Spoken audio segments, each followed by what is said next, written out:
మనం దేవుని యొక్క వాక్కును, దేవుడు బలపరిచే వాక్కును మనం ధ్యానించబోతా ఉన్నాం కనుక దయచేసి ప్రతి ఒక్కరు కూడా మీరు ఈ వాక్యము విత్తబడుతున్నప్పుడు విశ్వాసంతో మాత్రమే మనము విని దాన్ని గ్రహించి దాని ప్రకారము అనుసరించే వారంగా ఉందాం. కారణం ఏంటంటే చాలా కామెంట్స్ వస్తూ ఉన్నాయి. చాలా మంది నెగటివ్ థాట్స్ తోటి ఇబ్బంది పడుతున్నట్లుగా, అనవసరమైన ఆలోచనలు, ప్రతికూలమైన ఆలోచనలు లేదా తమ జీవితంలో ఎదురవుతున్న సమస్యలను బట్టి చాలాసార్లు డిస్టర్బ్ అవుతున్నట్లుగా మాకు కామెంట్ రూపంలో తెలియజేస్తా ఉన్నారు. కనుక దయచేసి దేవుని యొక్క వాక్యాన్ని అర్థం చేసుకోండి. మనం పిలువబడినదే ఈ లోకంలో జయించే వారంగా ఉండడానికి. ఆమేన్.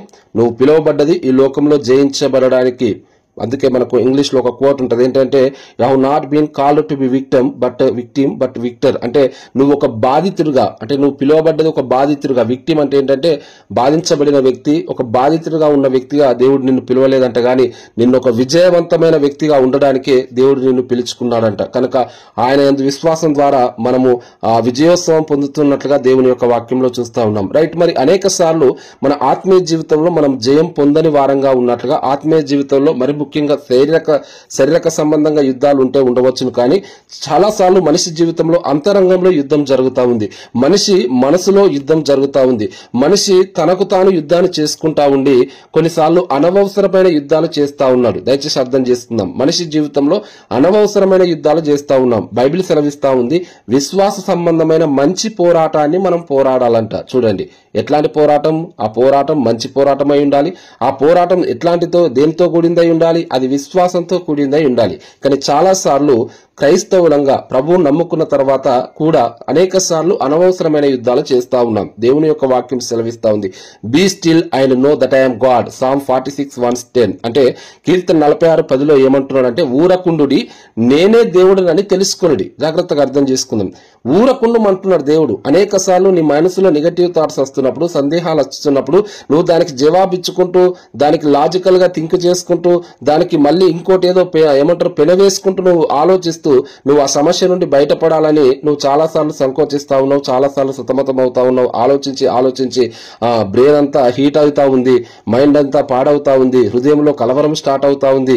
జీవితంలో స్థిరత్వము, విశ్వాసంలో స్థిరులై కాకుండా కొన్నిసార్లు దేవునిలో ఆనందించకుండా ఏం చేస్తున్నావు అంటే లోక సంబంధమైన ఎంటర్టైన్మెంట్ ప్రోగ్రామ్స్ బట్టి లేదా లోక సంబంధమైన సహవాసాన్ని కోరుకుంటున్నావు. కారణం ఏంటంటే నువ్వు దేవునితో నడవాలని ఆశ ఉన్నప్పటికీ ఆ ఆశలో అంటే ఆ సంతోషాన్ని నువ్వు పొందలేకపోతా ఉన్నావు, ఆయన సన్నిధిని అనుభవించలేకపోతున్నావు. గనక నీ మనసు తృప్తి కాక ఏం చేస్తున్నావు అంటే లోకంతో మళ్ళీ లోక ప్రేమలో నువ్వు లోక సహవాసంలో లోక ఆకర్షణలో పడిపోయే వ్యక్తిగా తయారవుతా ఉన్నావు. దయచేసి దేవుని యొక్క వాక్యాన్ని అర్థం చేసుకున్నాం. ప్రియ సహోదరి సహోదరుడా, ఆత్మీయ యుద్ధం అనేది చాలా ఇది ప్రత్యేకమైనది. ఈ యుద్ధం గురించి ఇతరులతో చెప్పుకుంటే వాళ్ళకి అర్థం కాదు. లేకపోతే మళ్ళీ కూడా చెప్తున్నాను, మన అందరము దేవుణ్ణి నమ్మిన తర్వాత మనందరికీ ఒకే రకమైన సమస్యలు లేవు. కొందరి సమస్యలు కనబడుతున్నవి, కొందరి సమస్యలు కనబడట్లేదు. కొందరు సమస్యలు చెప్పుకోవడానికి వీలుగా ఉన్నవి, కొందరు సమస్యలు చెప్పుకోవడానికి వీలుగా లేవు. కొందరు సమస్యలు చెప్తే అర్థమవుతాయి, కొందరు సమస్యలు చెప్పినా అర్థం కావు. కానీ అర్థం చేసుకోండి, నిన్ను పిలిచిన దేవుడు నీ మనసును అర్థం చేసుకోగలిగిన దేవుడు. నిన్ను పిలిచిన దేవుడు నీ మనసులోనికి తలంపు పుట్టక మునిపే ఆయన నిన్ను ఎరిగిన దేవుడు. అంత మాత్రమే కాదు, నిన్ను పిలిచిన దేవుడు అంటున్నాడు, నీ మనసులో పుట్టే భావాలు, నీ మనసులో పుట్టే తలంపులు బట్టి కాదు దేవుడు నిన్ను పిలుచుకున్నది, ఏర్పాటు చేసుకున్నది. నిన్ను నువ్వు చూసుకుంటున్నట్టు దేవుడు నిన్ను చూడట్లేదు, కానీ ఆయన నిన్ను ఒక ప్రశస్తమైన వాడిగా చూస్తున్నాడు. ఆయన నిన్ను ఒక విలువైన వ్యక్తిగా చూస్తున్నాడు. కనుకనే దేవుని యొక్క వాక్యంలో చూస్తా ఉన్నాం, ఆయన తన అమూల్యమైన రక్తాన్ని చెల్లించినాడంట నీకోసం. చూడండి, ఈ లోకంలో చాలా సార్లు అంటారు కదా, నీ తల మీద నీ నెత్తి మీద రూపాయి పెడితే దమ్మిడికి లేదా ఆటనకు అమ్మబడవు అన్నట్లుగా అంటారు. కానీ చూడండి, యేసు రక్తాన్ని ఈ లోకంలో ఎన్ని కోట్లు ఇచ్చినా యేసు రక్తాన్ని మనం కొనలేము. మరి అట్లాంటి అమూల్యమైన, మూల్యం అంటే చెల్లించగలిగినది, అమూల్యం అంటే ఎంత ఇచ్చినా చెల్లించలేనిది. తల్లి ప్రేమను చెల్లించలేము, తల్లి పాలకు మనం డబ్బులు చెల్లించలేము. మరి అట్లాంటిది దేవుని ప్రేమ, దేవుని రక్తం కొరకు ఆయన ఒక రక్త బొట్టు మనం కొనాలన్నా ఈ లోక సంపాదన అంతా నువ్వు తూచిన ఆయన ఒక రక్త బొట్టును కొనలేము. మరి దేవుని యొక్క వాక్యం ఏమంటున్నదంటే ఆయన నిన్ను అమూల్యమైన వాడిగా ఎంచినాడు గనక తన అమూల్యమైన రక్తాన్ని ఇచ్చి నిన్ను కొన్నాడు. సో దేవుడు మాట్లాడుతున్న మాట ఏంటంటే, నిన్ను చూసుకున్నట్లుగా నువ్వు అనుకుండొచ్చు, నేను బలహీనుని, నేను విలువలేని వాడిని, లేదా నేను వేస్ట్ అని అనుకొని నువ్వు అనుకోవచ్చు. కానీ దేవుడు నిన్ను అట్లాంటి దృక్పథంతో చూడట్లేదు. ఆయన ఇంకనూ నిన్ను ప్రేమిస్తున్నాడు. మరి మనము ఆయన యొక్క సన్నిధిని, దేవుడు మనల్ని చూసినట్లుగా మనం ఎట్లా చూసుకోవాలి? ఆయన రాజుగా ఉన్నాడు, లేదా ఆయన తండ్రిగా ఉన్నాడు, మనం ఆయనకు ప్రియమైన పిల్లలుగా ఎట్లా ఉండాలి, మనం ఎట్లా ఆయన సన్నిధిని అనుభవించాలంటే అర్థం చేసుకోండి. అనుదినము మనం దేవుని యొక్క వాక్యాన్ని ధ్యానించే వారంగా ఉందాం. దయచేసి అర్థం చేసుకోండి. నువ్వు దేవుని యొక్క వాక్యాన్ని ధ్యానించినప్పుడు కీర్తనల గ్రంథంలో 119 అన్నట్లుగా ఆయన ధర్మశాస్త్రమును ప్రేమించు వారికి ఎంతో నెమ్మది కలదు. నిజంగా నువ్వు దేవుణ్ణి ప్రేమించినట్లయితే వాక్యం సెలవిస్తా ఉంది, ఎంత ఎక్కువగా ప్రేమిస్తే అన్ని శ్రమల గుండా వెళ్తుండొచ్చు, ఎంత ఎక్కువగా ప్రార్థిస్తే అన్ని శోధనలు నీకు రావచ్చు, ఎంత దేవుని కొరకు జీవించాలని ఆశిస్తే అన్ని కష్టాలని జీవితంలో మెదులుతుండొచ్చు. కానీ బైబిల్ సెలవిస్తా ఉంది, ఎన్నైనా కష్టాలు రాని నిజమైన క్రైస్తవుడుగా నీవు ఉంటే, దేవునికి ఇష్టానుసారమైన బిడ్డగా ఉంటే, బైబిల్ సెలవిస్తా ఉంది ఆయన ధర్మశాస్త్రమును ప్రేమిస్తున్న నీకు ఎంతో నెమ్మది కలదంట. అంత మాత్రమే కాదు, నీతిమంతుడైన వాడు విశ్వాస మూలంగా జీవించును. నువ్వు ప్రభునందు విశ్వాసం ఉంచి నీతిమంతుడిగా తీర్చబడితే నువ్వెట్లా జీవించగలవంటే కేవలము విశ్వాసం ద్వారా మాత్రమే జీవించగలవు. బైబిల్ సెలవిస్తా ఉంది, నీతి వలన నిత్యము నిమ్మలము నిబ్బరము కలుగునంట. అంటే గొప్ప ధైర్యం కలుగుతా ఉంది,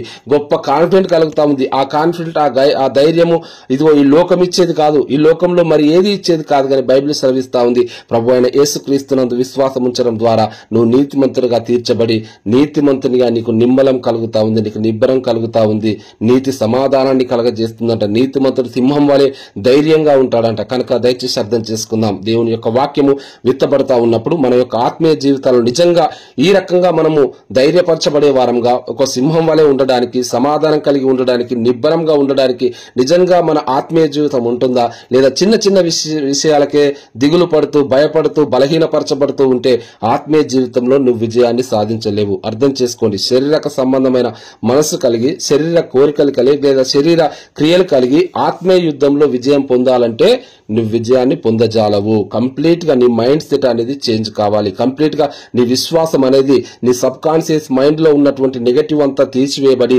ఆ సబ్ కాన్షియస్ మైండ్ అంతా దేవుని యొక్క వాక్యం చేత నింపబడాలి. ఒక మాట నేను గుర్తుకు చేస్తున్నాను. సామెతల గ్రంథము 18:21 చూస్తే బైబిల్ సెలవిస్తా ఉంది, జీవ మరణములు నాలుక వశం అంట. చూడండి, నీ జీవితంలో నీకు జీవం కలగాలన్నా, నీకు సమాధానం కలగాలన్నా, నువ్వు ఆశీర్వదించబడాలన్నా, నువ్వు పైకి రావాలన్నా, నువ్వు ఫలభరితంగా ఉండాలన్నా ఎవరో నిన్ను బట్టి నీ గురించి మాట్లాడడం కాదు, ఎవరో నీ గురించి వ్యతిరేకంగా చెప్పడం కాదు. కొన్నిసార్లు సైతాన్ వచ్చి మన చెవిలో వాడు విస్పర్ చేస్తాడంట. ఏంటి గుసు వాడు కొన్నిసార్లు మన గురించి నెగటివ్ గా మాట్లాడతాడు. జాగ్రత్తగా అర్థం చేసుకోండి. సైతాన్ యొక్క లక్షణమే ఏంటంటే దేవుడు మన కొరకు ఒక ప్రత్యేకమైన ప్రణాళిక కలిగి ఉన్నప్పటికీ కూడా వాడు ఏం చేస్తాడంటే మనల్ని దేవుని దృష్టిలో అసలు మనము నథింగ్ అన్నట్లుగా, లేకపోతే ఈ లోకానికి నథింగ్ అన్నట్లుగా వాడు మనల్ని కొన్నిసార్లు గుసగుసలు ఆడుతూ ఉంటాడు. అందుకే ఆదాము హవ్వ విషయంలో చూస్తే చూడండి, దేవుడు స్పష్టంగా చెప్పినాడు, ఈ చెట్టు ఫలాన్ని మీరు తినద్దు, ఇదిగో మీరు ఈ భూమిని నిండాలి అని. దేవుడు తన స్వరూపంలో మనిషిని చేసినప్పటికీ అక్కడికి సైతాన్ వచ్చి ఎట్లాగైతే మోసం చేసినాదో ఈ అంత్యకాలంలో కూడా మనం మోసపరచబడతా ఉన్నాం. దయచేసి అర్థం చేసుకుని, నువ్వు వింటున్న మాటలు, నువ్వు ధ్యానిస్తున్న మాటలు, నువ్వు పలుకుతున్న మాటలు, అంటే కొన్నిసార్లు నోటితో పలకడమని కాదు కానీ మనసులో పదే పదే దాన్నే పలుకుతా ఉన్నాం, దాన్నే ధ్యానిస్తా ఉన్నాం. దయచేసి అర్థం చేసుకో. ఆ మాట దేవుని దగ్గర నుండి వచ్చిందా లేదా సైతాన్ దగ్గర నుండి వచ్చిందా? ఆ మాట దేవుని యొక్క వాక్యానుసారమా? నువ్వు పలుకుతున్నది, నువ్వు ధ్యానిస్తున్నది, నువ్వు ఆలోచిస్తున్నది, నువ్వు చింతిస్తున్నది అది దేవుని చిత్తానుసారమైన దేవుని వాక్యంలో నుండి ఆ మాటనా, లేదా దేవుని వాక్యానికి వ్యతిరేకంగా నువ్వు ఏదో విషయానికి ప్రలోభపడి ఏదో విషయంలో అనాలోచన కలిగి నువ్వు డిస్టర్బ్ అవుతున్నావా? దయచేసి అర్థం చేసుకో. ఎంత తొందరగా నువ్వు ఆ ప్రతికూలమైన నెగటివ్ థాట్ నుండి బయటకు వస్తే అంత ఆశీర్వాదం, లేదా అంత తొందరగా నువ్వు దాని నుండి బయటకు వస్తావు. లేదా అనుదినం దాన్ని ఆలోచిస్తూ ఉంటే అది నీకు భారంగా తయారవుతా ఉంది, నీ ఆత్మీయ జీవితానికి అడ్డుగా తయారవుతుంది. నీ ప్రార్థన జీవితానికి, నీ ప్రార్థన దేవుని సన్నిధికి చేరకుండా, నీ ప్రార్థన పూర్ణ హృదయంతో పూర్ణ విశ్వాసంతో దేవునికి చేయకుండా అది నీకు అడ్డుగా తయారవుతుంది. కనుక సహోదరి సహోదరుడా, నీ యొక్క ఆలోచన విధానం, నీ భక్తి జీవితము ఒకవేళ దేవుని యొక్క వాక్యానికి వ్యతిరేకంగా ఉంటే వెంటనే దాని నుండి బయటకు వచ్చేద్దాం. అందుకే హెబ్రీ 12:1-2 ఉంటది కదా, ఏమంటున్నాడు అక్కడ? 11వ అధ్యాయం మొత్తము విశ్వాసం గురించి మాట్లాడుతూ వచ్చి 12వ అధ్యాయం 1వ వచనం నుండి చూడండి, అక్కడ ఒక మంచి మాట ఉంటుంది. ఏంటంటే, ఇంత గొప్ప సాక్షి సమూహము మన ముందు ఉంటుండగా మనము కూడా ప్రతి భారమును సులువుగా చిక్కులు పెట్టి పాపమును విడిచి విశ్వాసానికి కర్త అయిన యేసు వైపు చూస్తూ మన ముందుంచబడిన పరుగు పందెంలో ఓపికతో పరిగెత్తాలంట. బాగా అర్థం చేసుకుందాం. 11వ అధ్యాయం అంతా విశ్వాసం గురించి మాట్లాడినాడు. విశ్వాసం ద్వారా వాళ్ళు రాజ్యాలను జయించినారంట, నీతి కార్యాలను జరిగించినారంట, వాళ్ళు బలహీనులుగా ఉండి బలపరచబడ్డారంట, అసాధ్యమైన కార్యాలను దేవుని దగ్గర నుండి పొందినట్లుగా చూస్తా ఉన్నాం. అయితే మనము విశ్వాసంలో భ్రష్టులం అయిపోయేటట్లుగా, విశ్వాసాన్ని మన జీవితంలో విశ్వాసం కలగకుండా ఉండేటట్లుగా సైతాన్ ఏం చేస్తున్నాడంటే వాడు సులువుగా మనల్ని చిక్కులో పెడతా ఉన్నాడు. సులువుగా మనం పాపంలో పడిపోయేటట్లు చేస్తా ఉన్నాడు, సులువుగా మన మీద భారాన్ని మోపుతా ఉన్నాడు. దయచేసి అర్థం చేసుకుందాం. బైబిల్ సెలవిస్తా ఉంది దాన్ని విడిచిపెట్టాలంట, దాన్ని త్యజించాలంట, దాన్ని ప్రక్కన పెట్టాలంట. మత్తయి 6లో అంటాడు టేక్ నో థాట్ అని అంటాడు. అంటే నువ్వు చింతకు సంబంధించి ఏ ఆలోచనలు తీసుకోవద్దు. నేను అంటున్నాను, మన జీవితంలో ప్రతికూలమైన ఆలోచనలు మన మనసులోకి రావని నేను చెప్పట్లేదు, కానీ ప్రతికూలమైన ఆలోచనలు నీ మనసులోనికి వచ్చినప్పుడు ఆ ఆలోచనలకు నీ మైండ్ లో గూడు కట్టకు. ప్రతికూలమైన ఆలోచనలు, నెగటివ్ థాట్స్ అనేటివి అవి పక్షులు లాంటివంట. అవి పక్షుల్లాగా వచ్చి మన తల మీద అవి ఆటాడుతూ ఉన్నప్పుడు, తల మీద అవి ఎగురుతూ ఉన్నప్పుడు వాటికి నువ్వు గూడు కడితే వచ్చి ఆ గూడులో అవి ఆ గూడులో నివాసం చేసినప్పుడు అవి కొన్ని రోజులకు గుడ్లు పెడతావి, తర్వాత ఆ గుడ్లు పిల్లలు అవుతాయి, తర్వాత అవి చాలా పక్షులుగా తయారవుతాయి. నేను మాట్లాడుతున్న మాట ఏంటంటే నీవు నెగటివిటీని నీ మైండ్లోకి దాన్ని ఆహ్వానిస్తే, మైండ్లోకి అది రావడానికి వచ్చినప్పుడు దాన్ని వెంటనే రిజెక్ట్ చేయకుండా నువ్వు లాజికల్గా ఆలోచిస్తూ దానికేదో ఏమంటారు ఇంతకుముందు అన్నట్టుగా ఇంకేదో నువ్వు ఆలోచిస్తూ దాని గురించి పదే పదే ఆలోచిస్తూ దేవుని యొక్క వాక్యం మీద నుండి నీ మనసు తొలగించుకోవడం ద్వారా జరిగేది ఏంటంటే నీ సమస్య అనుదినం పెద్దదిగానే అవుతుంది తప్ప నువ్వు సమస్యల నుండి బయటపడవు. దయచేసి ప్రియ సహోదరి సహోదరుడు అర్థం చేసుకో. ఆత్మీయ జీవితంలో నువ్వు మెచ్యూరిటీ అంటే నువ్వు పరిపక్వత, నువ్వు ఆశీర్వదించబడుతున్నావు అంటే కారణం ఏంటంటే నీ మైండ్ లో ఎన్ని ఆలోచనలన్నా రానివ్వండి, నిజమైన సమాధానాన్ని కలిగి నువ్వు దేవుణ్ణి స్తుతించగలుగుతున్నావా అదే రుజువు. కనుక అర్థం చేసుకున్న వాక్యం సెలవిచ్చినట్లుగా జీవ మరణంలో నాలుక వశం ఉన్నవి గనక మనము మంచినే పలికే వారంగా తయారవుదాం. అందుకే యేసుక్రీస్తు ప్రభువు అన్నాడు, కంబలి చెట్టును చూసి అది వెళ్లి సముద్రంలో పడవేయబడమంటే చూద్దాం కదా. ఒకసారి లూకా శుభవార్త 17వ అధ్యాయం 6లో ఈ మాట అన్నాడు. లూకా శుభవార్త 17:6లో చూస్తే, ప్రభువు మీరు ఆవగింజంత విశ్వాసం గలవారైతే ఈ కంబలి చెట్టును చూచి నువ్వు వేళ్లతో కూడా పిల్లగింపబడి సముద్రంలో నాటబడమని చెప్పినప్పుడు అది మీకు లోబడును. మత్తయి 17:20లో అంటున్నాడు, అందుకైన మీ అల్ప విశ్వాసం చేతనే మీకు ఆవగింజంత విశ్వాసం ఉండిన ఎడల ఈ కొండను చూచి ఇక్కడి నుండి అక్కడికి పొమ్మనగానే అది పోవును. చూడండి, దేవుని యొక్క వాక్యంలో మనం అర్థం చేసుకోవాల్సింది ఏంటంటే ప్రభు అయిన యేసునందు విశ్వాసం ఉంచిన నీకు గొప్ప ఆధిక్యత ఇవ్వబడ్డది. అది ఏంటంటే నీ జీవితంలో ఎదురవుతున్న ప్రతికూల పరిస్థితిని దేవుని యొక్క వాక్యం ద్వారా జయించగలవు. హల్లెలూయా. దేవుని యొక్క వాక్యాన్ని బట్టి, అందుకే వాక్యం సెలవిస్తా ఉంది మనందరికీ ఒక ఆత్మ ఖడ్గం ఉందంట. ఆత్మ ఖడ్గాన్ని చేత నీ జీవితంలో ఎదురవుతున్న ప్రతికూల పరిస్థితులన్నీ, ప్రతి విధమైన ప్రతికూల పరిస్థితులను నువ్వు జయించవచ్చు. ఈ లోకంలో ఉన్న సమస్యల చేత చూడండి, వాళ్ళు సమస్యను జయించలేక సతమతమవుతూ ప్రాణాలు విడిచిపెడుతున్నారు, ఆత్మహత్య చేసుకుంటున్నారు, బ్రతికిన చచ్చిన స్థితిలో ఉంటున్నారు. కానీ క్రైస్తవునిగా నువ్వు జీవం కలిగిన సజీవుడవై దేవుని క్రియలు వివరించడానికి దేవుడు నిన్ను బ్రతికిస్తా ఉన్నాడు. కనుక అర్థం చేసుకుందాం, దేవుడు నిన్ను ఏ దృష్టితో చూస్తున్నాడో నిన్ను నువ్వు కూడా అదే దృష్టితో చూసుకోవాలంటే నీ యొక్క ఐడెంటిటీని, నీ యొక్క గుర్తింపును దేవుని యొక్క వాక్యంలో నుండి తెలుసుకునే ప్రయత్నం చెయ్యి.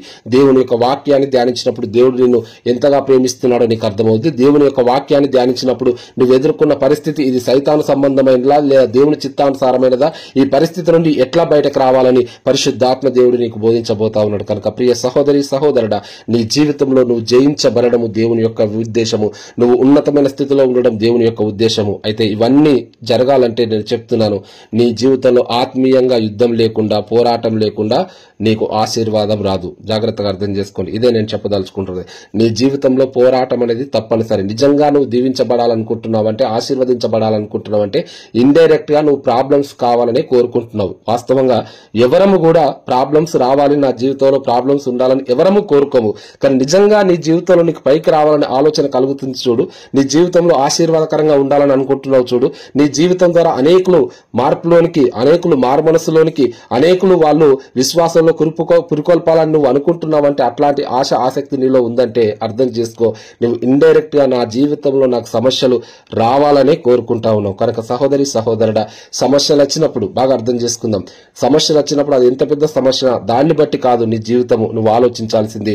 నీ మైండ్ సెట్ ఎట్లా ఉంది, ఆ సమస్యల్లో నీ స్పందన ఎట్లా ఉంది, నీ అటిట్యూడ్ ఎట్లా ఉంది, నీ ఆత్మీయ జీవితం ఎట్లా ఉంది, దేవుని పట్ల నీ యొక్క దృష్టి ఎట్లా ఉంది, అది ఆలోచన చేసుకో. అందుకే కదా మనము 1 సమూయేలు 17లో చూస్తే అక్కడ అర్థమవుతా ఉంటది, దావీదుకు ఎదురుగా గొల్యాతు వస్తున్నప్పుడు, అంతకంటే ముందు ఇశ్రాయేలీలు బాగా అర్థం చేసుకోండి, గొల్యాత్ అనేవాడు ఇశ్రాయేళ్లకు ఎట్లా కనబడుతున్నాడో, ఇశ్రాయేళ్లకు అంటే గొల్యాత్ ఎంత ఎత్తుగా ఉన్నాడో సేమ్ దావీదుకు అలాంటి ఎత్తు, అలాంటి పొజిషన్ లో ఉన్నాడు.